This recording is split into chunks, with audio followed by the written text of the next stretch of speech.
Kia ora. My name is Wiremu Smith.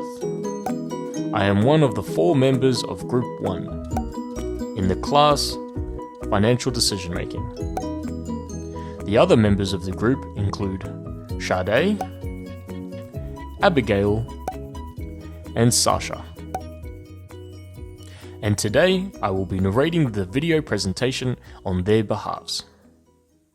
The purpose of our video presentation is to analyze Burger Fuel's performance on the capital market. But before we do this, it is important to first explore what exactly is Burger Fuel and what is it that they do.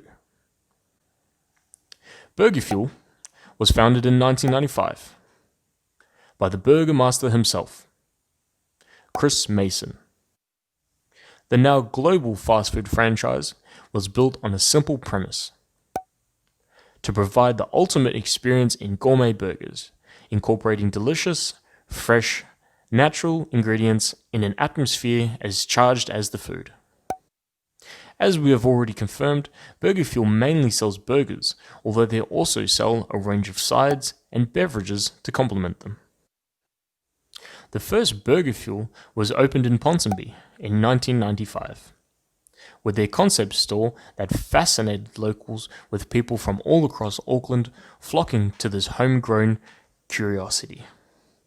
Eventually, the team decided to expand on their success and promptly opened their second store in Takapuna in 1997. This would soon become the first franchise. A few quiet years went by as they discreetly grew until 2002, when Burger Fuel took its first steps out of its hometown of Auckland and set up shop in the heart of Hamilton, affectionately known to the locals as the Tron. Fast forward to 2006, the Aussies finally decided to get in on the action, officially making Burger Fuel international.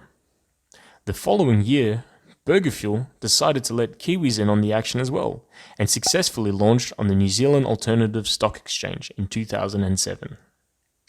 2009 heralded the biggest chance yet for the motorheads at Burger Fuel, signing a master license agreement with the United Arab Emirates.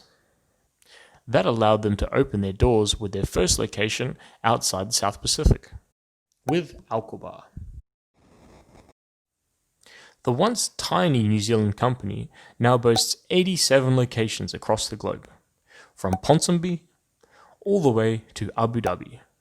Their success is in no small part thanks to the men that make up the board: Alan Dunn, Independent Director; Peter Brook, Chairman; Mark Piet, Chief Financial Officer; Tyrone Foley, Chief Operating Officer; and finally, Joseph Roberts, the Chief Executive Officer.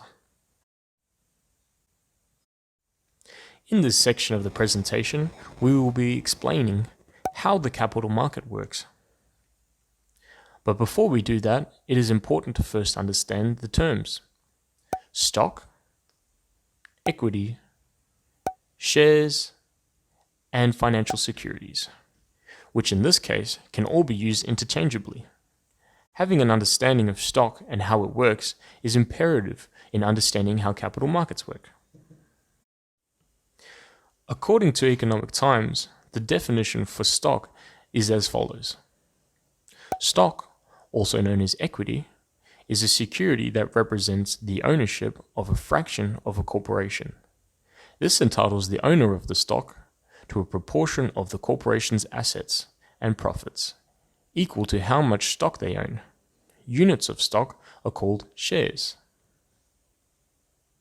The definition of a capital market, again according to Economic Times, is a market where buyers and sellers engage in trade of financial securities like bonds, stocks, etc. The buying and selling is undertaken by participants, such as individuals and institutions. One easy way to help understand how the capital market works is to imagine the capital market as an ordinary produce market, but to then substitute the customers for investors, the stall owners for companies, and produce for stock. The same way the customers at the farmers market expect to receive utility on their investment in the form of quality produce, investors can expect to receive utility on their investments in the form of profits. Now that we have a clear understanding of Burger Fuel and the capital market, we will finally be analyzing Burger Fuel's performance on the capital market both currently and historically.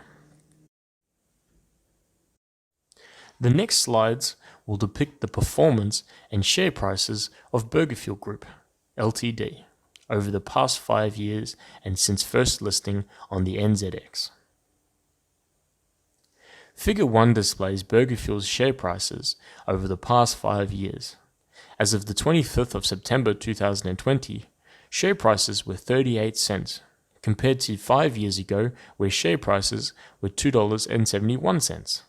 As Figure 2 displays, the holding period return for the past 5 years based on Figure 2 is negative, minus 85.9%, which means that the shares have dropped in value. Overall, there was a downward trend in share prices over the past 5 years. Figure 1 shows a drop in share price in 2017, which didn't recover for 4 months. The decline started in December 2016 till April 2017, where share prices dropped to 30 cents. This was caused by a vegetable shortage, which occurred after a cyclone where crops were flooded, such as lettuce, which is an essential ingredient for Burger Fuel. Figure 3 depicts Burger Fuel's annual earnings growth over the past 5 years and the past year. In the last 5 years, you can see that Burger Fuel grew its net income at a rate of 39%, compared with the industry, which had a growth rate of 12%.